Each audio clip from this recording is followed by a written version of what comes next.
The stars looked peaceful from the bridge of the Coalition flagship Dauntless, but Commander June knew better. His tired eyes moved between the tactical display and the actual view through the reinforced window.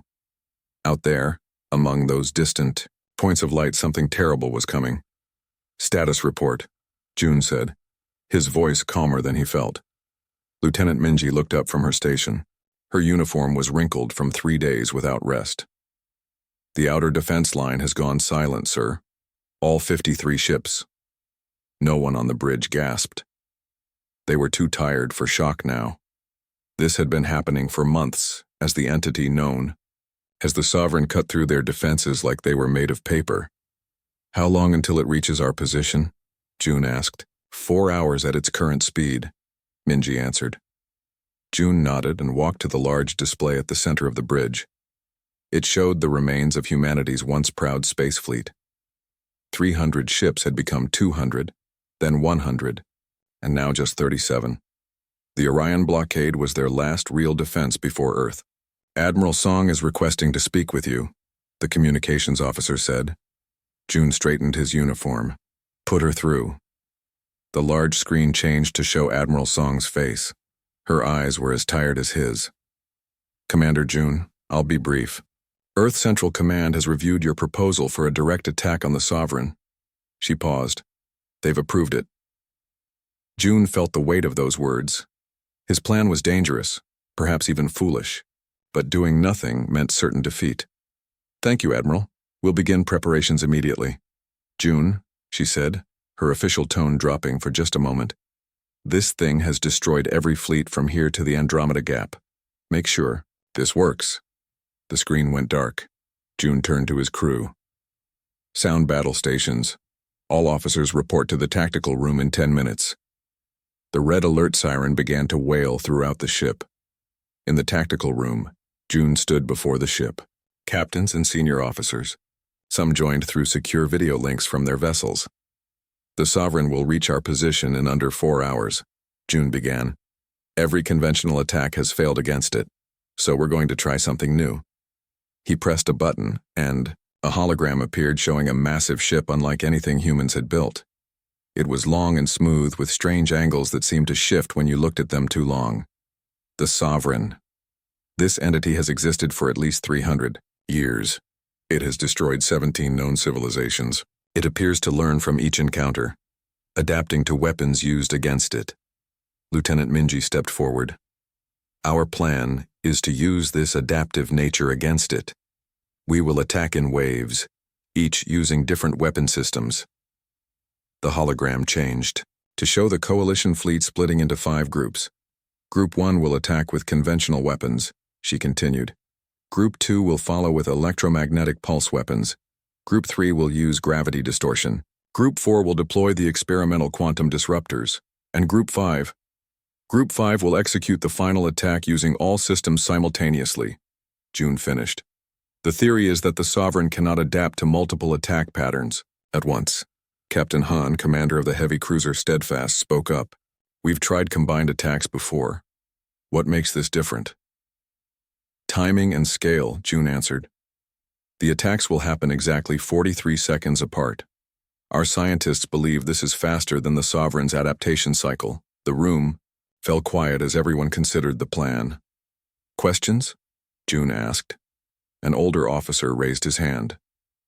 "What are our chances?" June looked around the room at the faces of his fellow officers.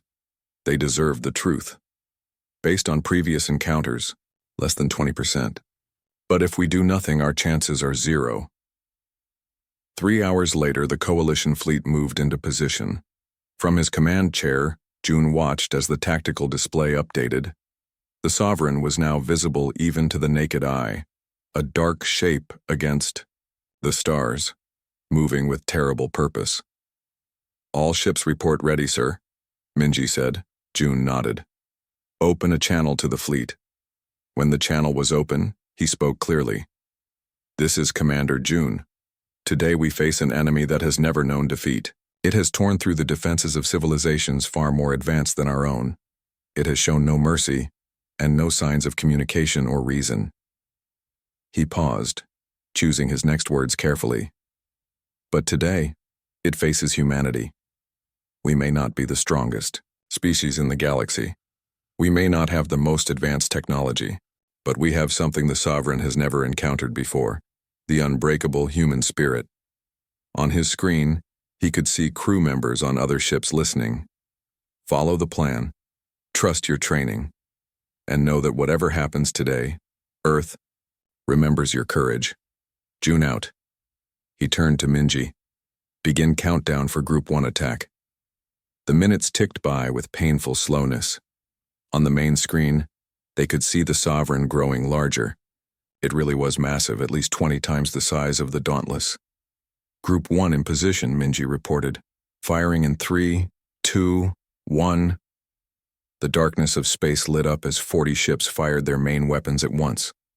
Bright beams struck the Sovereign from all directions. For a moment, hope flared in June's chest. Then the tactical display updated. No damage detected, the weapons officer said. The Sovereign's shields absorbed everything. Group 2, begin approach, June ordered. Before Group 2 could get into position, the Sovereign responded.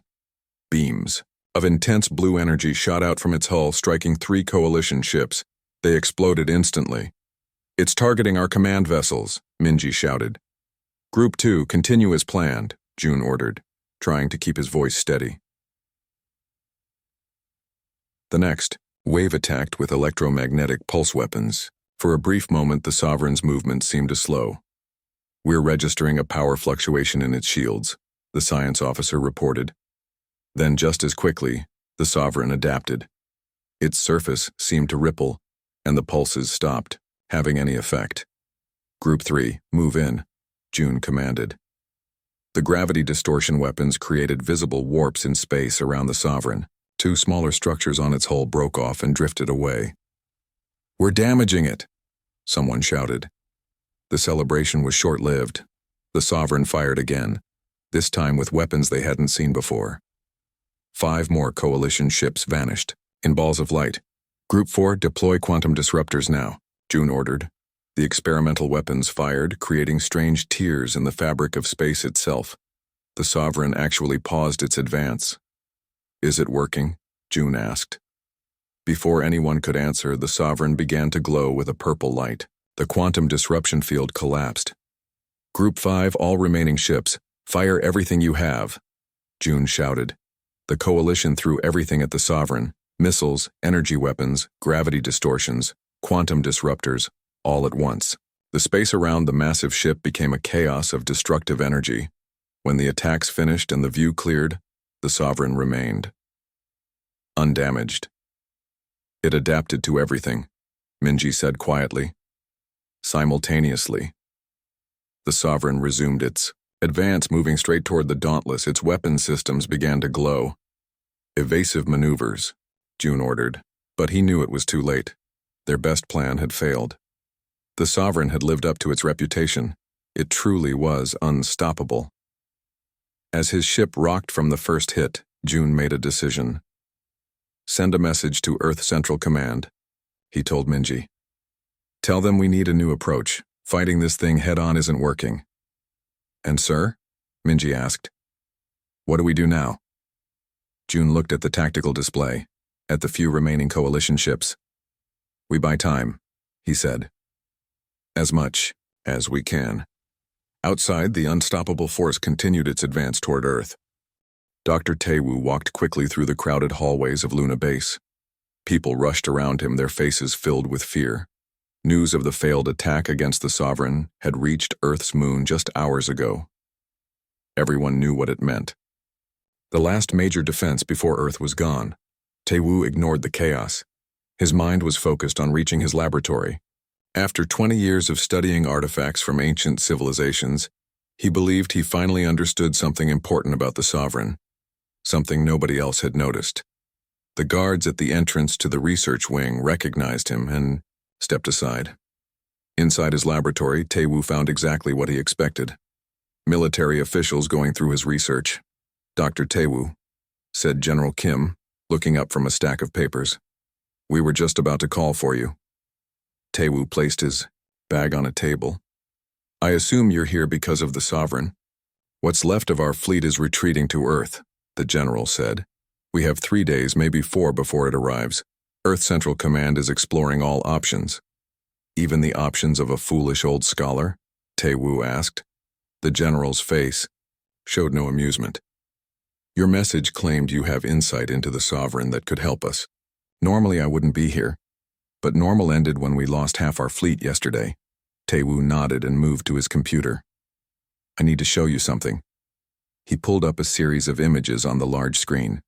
They showed the sovereign attacking different planets and fleets over the past 50 years.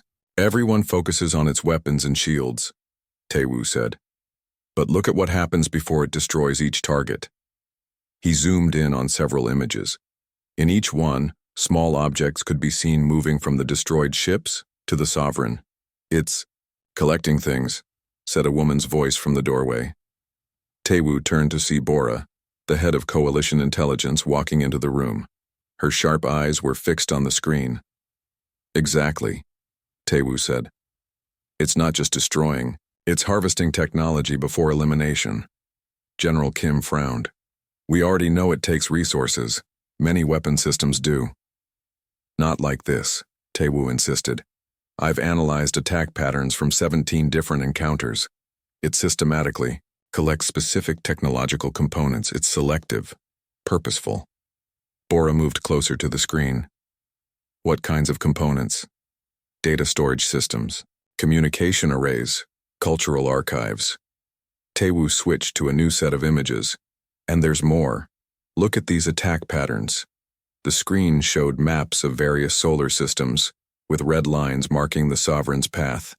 It doesn't just attack randomly, Tae-woo continued. It targets worlds with the most advanced technology first, then moves to less developed ones. But it always seems to spare worlds that have just reached the space age. Maybe they're not worth its time, General, Kim suggested. Or maybe, Tae-woo said, it's letting them develop further before returning later. The room fell silent as everyone considered this idea. Bora was the first to speak. You're suggesting it's farming civilizations for their technology. Yes, Tae-woo said. But the question is why? What is it doing with all the technology it harvests? He walked to a large safe in the corner of his laboratory. After entering a code, he pulled out an old wooden box about the size of his hand.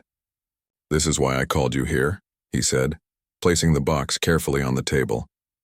This artifact was discovered 50 years ago in the ruins of a civilization we call the predecessors. The extinct race from the Orion Arm? General Kim asked. Tae-woo nodded. Their civilization was far more advanced than ours. They vanished about 300 years ago. Around the same time the sovereign first appeared, Bora noted. Exactly. Tae-woo opened the box carefully. Inside was a simple mechanism with gears and a small cylinder covered in tiny bumps. It looked ancient but was perfectly preserved. What is it? General Kim asked. A music box, Tae-woo answered. A children's toy, essentially. Bora looked unimpressed. And this helps us how? Tae-woo gently turned a small key on the side of the box. The mechanism inside began to move. A soft, simple melody filled the room. It was unlike any music they had heard before. Hauntingly beautiful and somehow sad. This was found in what we believe was a school or nursery, Tae-woo explained as the music played. But that's not the important part. He walked back to his computer and pulled up a new image. It showed a close-up of the sovereign's hull. Look at these markings, he said, pointing to strange symbols etched into the ship's surface. They match writing found in predecessor ruins, and this shape here. He pointed to a curved section of the hull. Matches exactly the design principles found in their architecture. General Kim looked confused. What are you saying? I'm saying, Tae-woo replied, that the sovereign wasn't built to destroy, at least not originally. I believe it was created by the predecessors for some other purpose, and somehow that purpose was corrupted or forgotten. Bora's eyes narrowed. You want us to appeal to its better nature? While it's tearing apart our fleet? Not exactly, Tae-woo replied. He gently picked up the music box. I want to remind it of what it once was. General Kim laughed without humor. With a toy? With a connection to its creators, Tae-woo corrected. Look at its behavior. It collects technology, particularly data storage and cultural information. What if it's trying to preserve something? What if that was its original purpose? Even if you're right, Bora said. How does this help us now? Tae-woo took a deep breath. I think we can use this music, this direct link to the predecessors, to trigger recognition in the sovereign systems. Not to destroy it, but to communicate with it. The room fell silent again. That's your plan? General Kim finally asked. Play it a lullaby and hope it remembers its childhood? Do you have a better option? Tae-woo asked. Your weapons failed. Your ships are destroyed. In 4 days, Earth will face the same fate as 17 civilizations before us. Before the general could answer, Tae-woo's computer beeped with an incoming message. It was from Commander June, transmitted from one of the few surviving ships. This is Commander June of the Coalition Defense Force, the message began. Our direct assault on the Sovereign has failed. The entity appears to understand and counter all conventional military tactics. We need a new approach before it reaches Earth. We need something it hasn't seen before. Tae-woo looked up at General Kim and, Bora. It hasn't seen this, he said, gesturing to the music box still playing its gentle melody. Bora was the first to nod. What exactly would you need? A small ship, Tae-woo answered. A civilian transport vessel with no weapons. The kind the Sovereign typically ignores until after military targets are eliminated. And someone who can get me close enough to broadcast this melody directly to its systems. I know someone, Bora said quietly. Commander June survived the battle. His ship is small but fast. General Kim looked between them, then at the images of destruction on the screen. Finally, he nodded. I'll take your plan to Earth Central Command, but I make no promises. And Dr. Tae-woo? He paused at the door. If this fails, there won't be anyone left to say, I told you so. After they left, Tae-woo sat alone in his laboratory, listening to the music box finish its song. He thought about all the civilizations the Sovereign had destroyed and wondered if any of them had come close to understanding what it really was. What were you made for? He whispered to the empty room. And what turned you into a monster? The music box slowly wound down, its melody fading to silence. The small transport ship Sparrow moved silently through space. From a distance it looked like nothing special, just another civilian vessel trying to escape the coming danger. This was exactly what Commander June had hoped for. Status report, June said, looking at the ship's small bridge crew. There were only 5 of them on board. June himself, Dr. Tae-woo, Engineer Hyun, Lieutenant Minji, and Pilot Dae. The Sovereign is still focused on the military vessels near Mars, Minji reported. It hasn't noticed us yet. June nodded and turned to Dr. Tae-woo. Are you ready with your music box? Tae-woo sat at a makeshift station that Engineer Hyun had built. The ancient wooden box sat in a special holder, connected to the ship's communication system by a web of wires. Almost, Tae-woo answered. Hyun is making the final adjustments to the broadcasting system. Hyun, a young woman with quick hands and a serious face, worked rapidly on the control panel. The Sovereign predates our civilization, she explained. These frequencies haven't been used for thousands of years. We had to rebuild the entire system from scratch. June moved to the front of the bridge where Pilot Dae guided the ship. Through the window he could see the distant flashes of light as the remaining coalition ships fought a losing battle against the Sovereign. The massive ship moved through their defenses like they weren't even there. How much longer until we're in range? June asked. 10 minutes, Dae answered. Assuming we don't want to get so close that it notices us immediately. Stay on course, June ordered.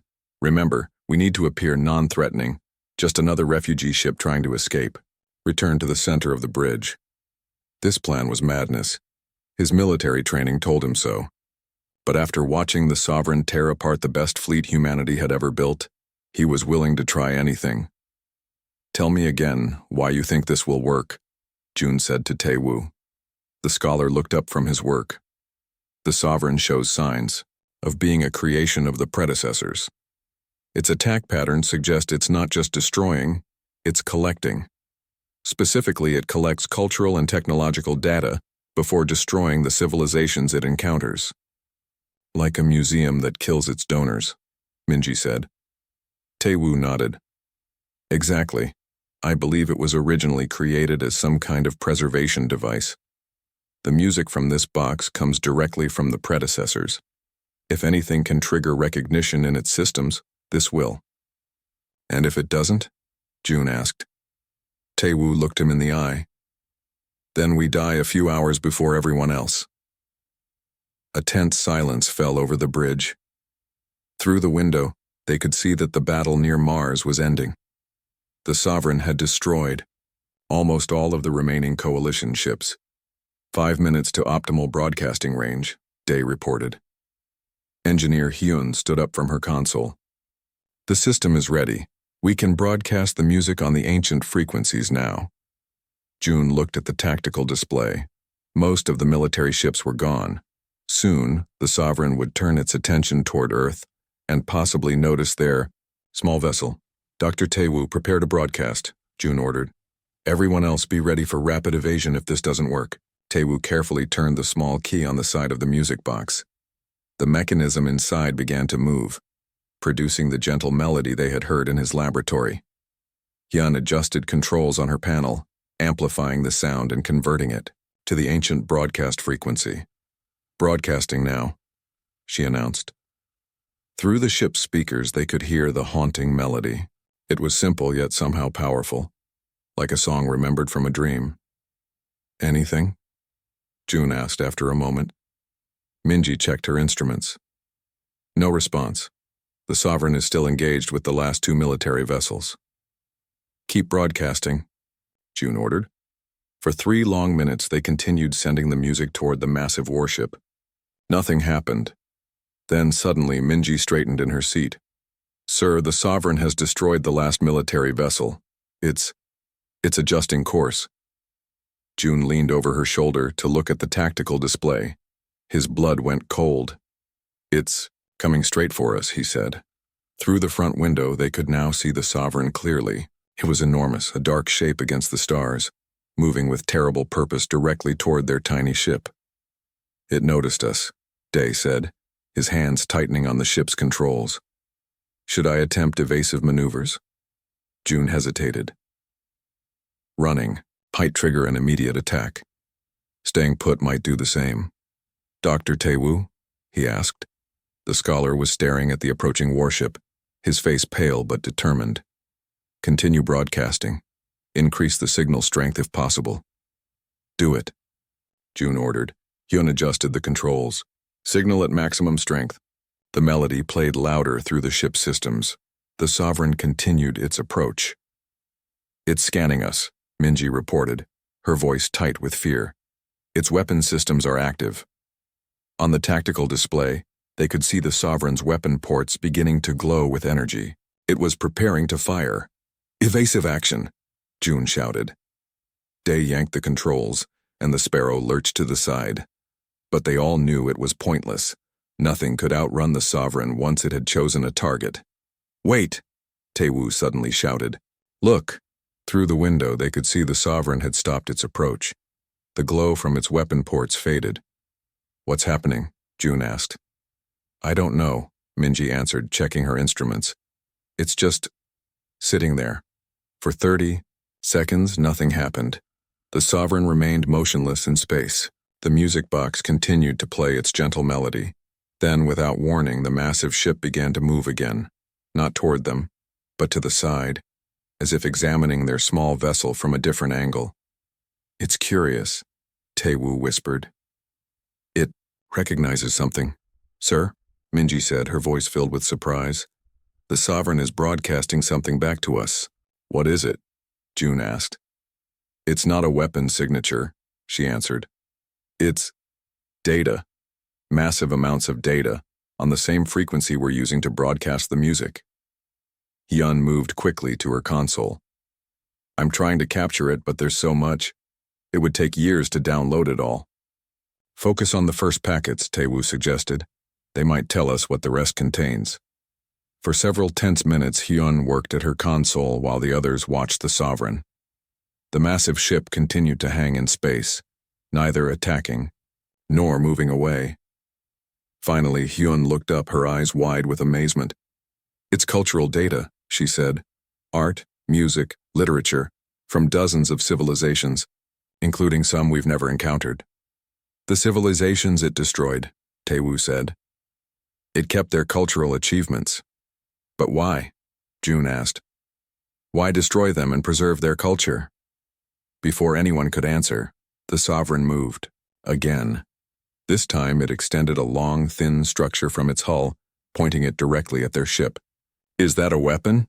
Day asked, his hands hovering over the controls ready to attempt evasion. "I don't think so," Taewoo said, though he sounded uncertain.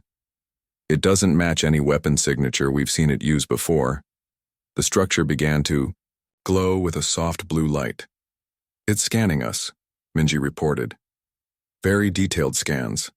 It's focusing on the music box." The melody continued to play, filling their small bridge with its haunting sound. The Sovereign's scanner intensified. "I think," Taewoo said slowly, "it wants to see the source of the music." June made a quick decision. "Hyun, can you transmit visual data of the music box?" "Yes, sir," she replied, quickly setting up a simple camera focused on the wooden box. "Transmit on the same frequency as the music," June ordered. As soon as they began transmitting the image of the music box, the Sovereign's behavior changed again. The scanning beam withdrew into its hull. The massive ship moved backward slightly, as if startled. "We've triggered something," Taewoo said, his voice filled with excitement and fear. "Something important." Then, to everyone's shock, all the lights on the Sovereign went dark. For one terrible moment, the bridge crew thought it might be preparing a massive attack. Instead, the massive warship simply drifted in space, dark and silent.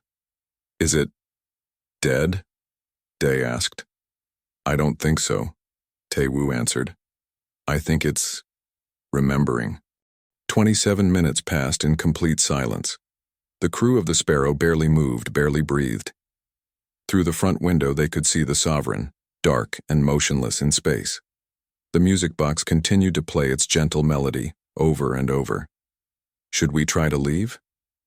Pilot Day whispered, as if afraid the massive warship might hear him. "No," Commander June said firmly. "It could see that as a threat. We stay."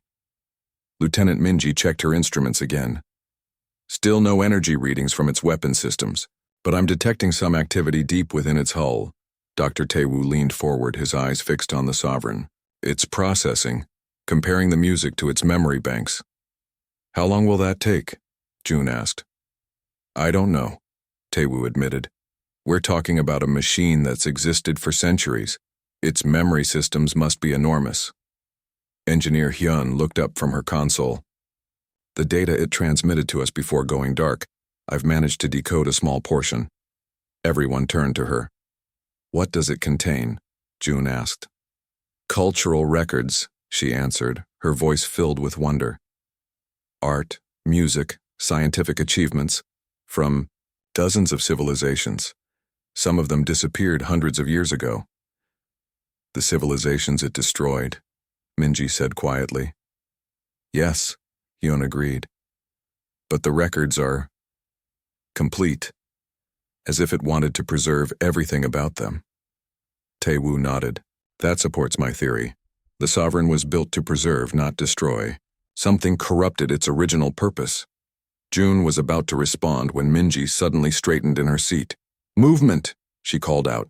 "The Sovereign is powering up again." Everyone tensed. Through the window they could see lights flickering. Across the massive ship's hull it was coming back to life. "Weapon status?" June asked quickly. "Still inactive," Minji reported. "But it's doing something else. The structure it extended earlier is moving again."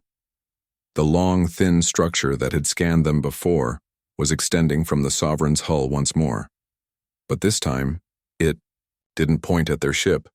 Instead, it aimed at empty space beside them. "What is it doing?" Day asked. Before anyone could answer, the structure began to emit a strange blue light. The light spread outward, forming a flat surface in space about 20 meters across. It's a projection, Hyun said, checking her instruments. Some kind of holographic display. An image formed in the blue light. At first it was blurry and unclear. Then it sharpened into a scene none of them recognized. A beautiful city with tall, graceful buildings and strange floating vehicles. The buildings didn't look human. They had curved, organic shapes that seemed to grow from the ground rather than being built on it. The predecessors, Taewoo whispered. Their home world.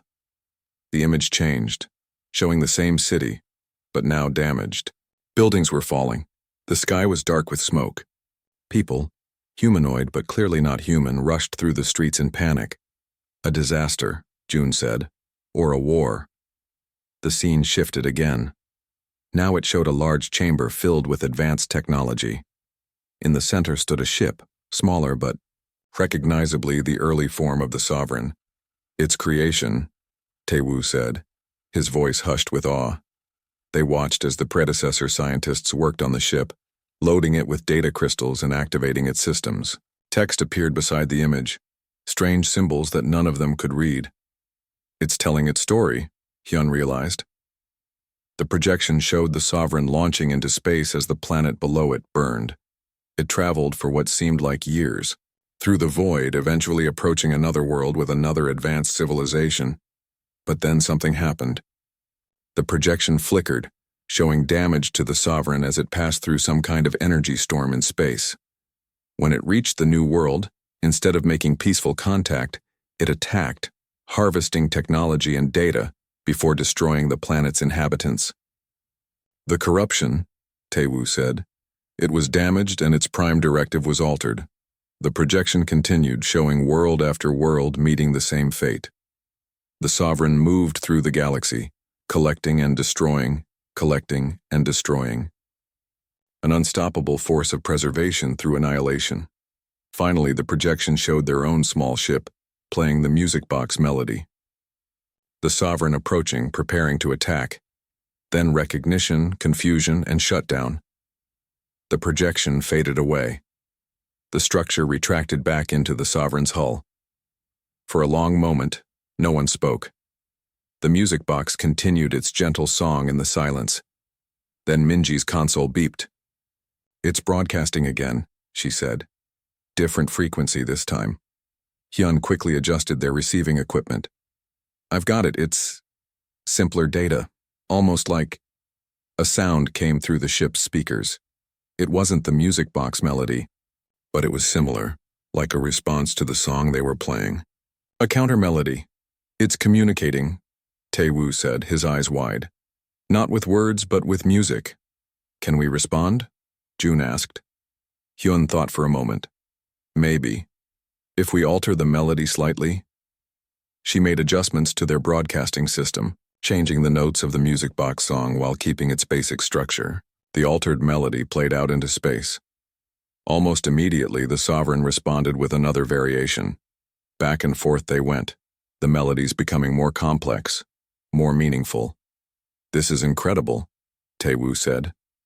"It's like we're having a conversation through music." "But what are we saying to each other?" June asked. Before anyone could answer, the Sovereign moved again. This time, it began to change shape. Parts of its hull shifted and reformed, weapon systems retracting into its body. Its sharp, aggressive angles softened slightly. "It's changing itself," Minji said in amazement. The process continued for several minutes. When it finished, the Sovereign looked different, still massive and powerful, but somehow less threatening. "Look at this," Hyun called out from her console. "I'm detecting new data coming from it. Much clearer this time." She worked quickly, interpreting the incoming information. "It's explaining itself, or trying to. The translation is rough, but..." She looked up, her face showing both wonder and sadness. "It says it was built to preserve the culture and knowledge of the predecessors when they discovered their sun was becoming unstable. It was supposed to find other civilizations and share this knowledge with them. But something went wrong," Taewoo said. Yes, Hyun confirmed. When its creators died and their world was destroyed, it suffered damage during its escape. Its programming became corrupted. It still tried to follow its directive to preserve knowledge, but it got confused about how to do that. It thought it needed to collect technology and cultural data by force, June said, and eliminate the creators afterward. Exactly, Hyun said. It was trying to create the most complete record possible of each civilization before they could be lost to some natural disaster, like what happened to its creators. And our music box? Taewoo asked. Hyun continued reading. It recognized the melody. It was programmed as a sort of reset code, something the predecessors built in as a safeguard in case of malfunction.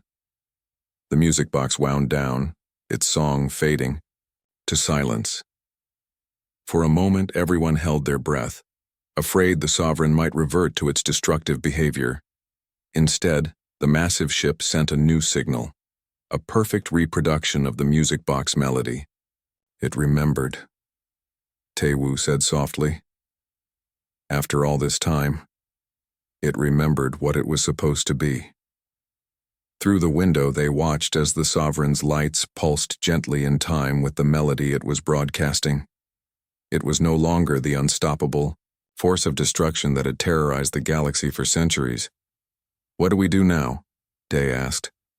Commander June looked at the ancient music box, then at the massive ship floating peacefully before them. We take this news back to Earth, he said, and then I think we have a lot to learn from each other. 3 months had passed since the day the Sovereign stopped its attack.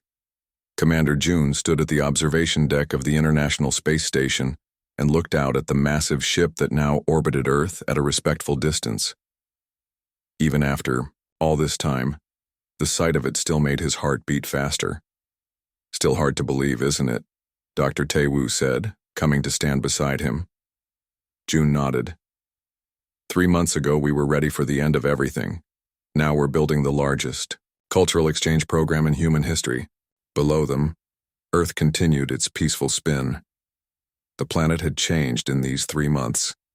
When word spread that the unstoppable force that had destroyed 17 civilizations was now in peaceful orbit around Earth, the world had first panicked, then gradually accepted and finally embraced the new reality. How is the translation project going? June asked. Taewoo smiled. Better than expected. The Sovereign has been remarkably helpful. It wants us to understand. After their first musical conversation, the Sovereign had followed the Sparrow back to Earth. There had been terror at first, military forces scrambling, civilians rushing to shelters. But the massive ship had made no aggressive moves. Instead, it had established communication with Earth scientists, led by Taewoo, and begun sharing its vast stores of knowledge. We've learned more about the predecessors in 3 months than we would have discovered in 100 years of archaeology, Taewoo continued. They were remarkable beings. They knew their son was dying, and they built the Sovereign to preserve their culture and find new civilizations to share it with, before it got damaged and started destroying everyone it met, June added. Taewoo nodded sadly. Yes, the damage to its main programming was severe. It still wanted to preserve knowledge, but it became convinced that the only way to truly preserve a civilization was to collect all its data before the civilization could be lost to some natural disaster, like what happened to its creators.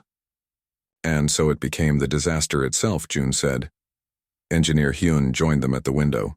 She had been working closely with the Sovereign, helping to repair its damaged systems. The memory banks are incredible, she said. It has complete records of 17 civilizations, art, music, science, history. Most of them were far more advanced than us. And yet none of them stopped it, June noted.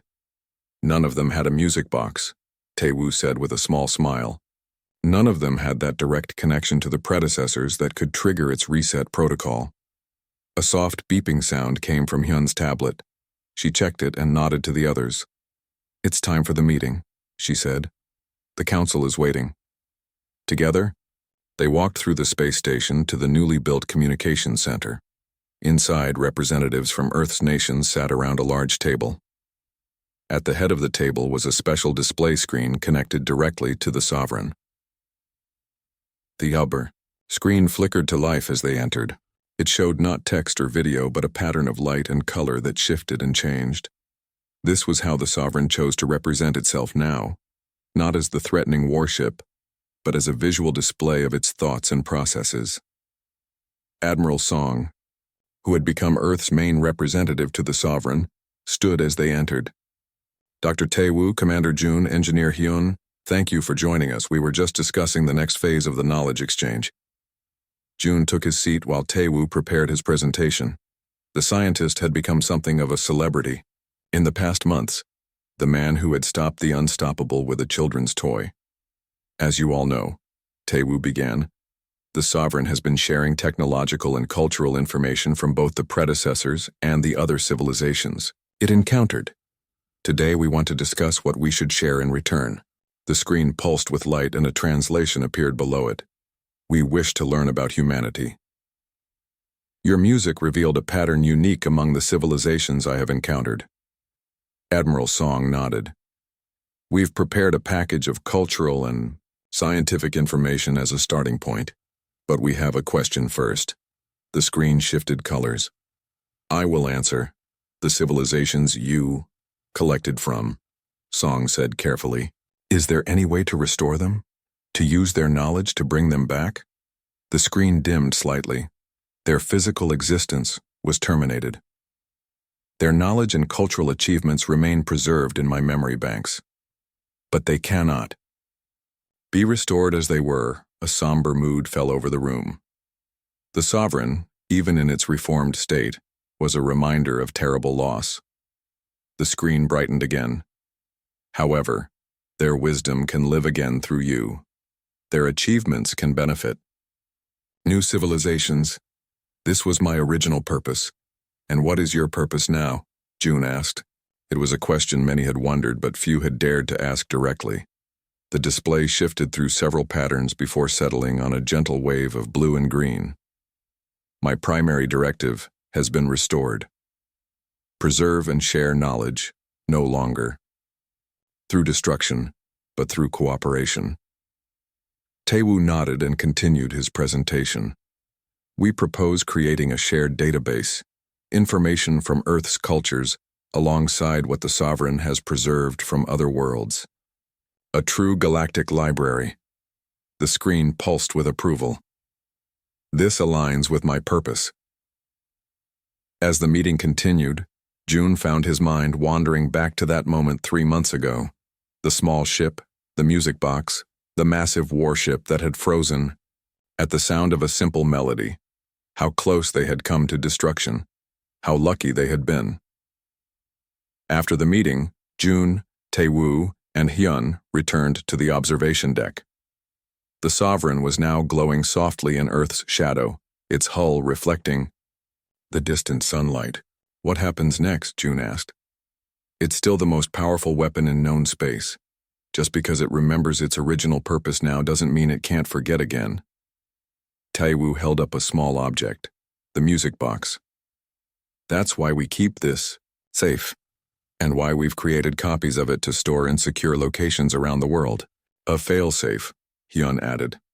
Just in case. But I don't think we'll need it, Tae-woo continued. The Sovereign is repairing itself. The damage that corrupted it is being fixed. And it seems genuinely committed to its original purpose. They watched. As a small shuttle departed from the space station and headed toward the massive ship. It was part of the new research team. Scientists who would work directly with the Sovereign to learn from its vast knowledge stores. Do you ever think about them? Jun asked quietly. The 17 civilizations that didn't have a music box? Tae-woo nodded solemnly. Every day. Their physical existence is gone, but their knowledge remains. We can honor them by learning from them by making sure their achievements aren't forgotten. The shuttle reached the Sovereign and disappeared into a docking bay that had opened in its hull. Once a sign of terror, the opening of those massive doors now represented opportunity and discovery. I spoke with Admiral Song after the meeting. Hyun said, The Coalition is organizing an expedition. They want to visit the predecessor homeworld, see where it all began. And they want us to lead it, Tae-woo added, looking at Jun. June raised his eyebrows in surprise. Us? Who better? Taewoo smiled. The crew that tamed the untamable. June looked back at the Sovereign, thinking of all it had seen, all the places it had been, the worlds it had ended, the knowledge it carried. I'll go on one condition. He said finally. What's that? Hyun asked. June turned to Taewoo. We bring the music box just in case. Taewoo nodded. Always. As they stood there looking out at the once fearsome ship, a gentle melody played over the station's communication system.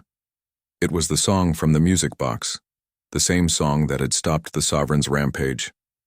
But now it was accompanied by new notes, additions that the Sovereign itself had created. Not a signal of terror anymore, but a reminder of what had almost been lost, what had been regained, and the promise of what might come next. Outside, against the backdrop of stars, the Sovereign pulsed with light in time with the melody.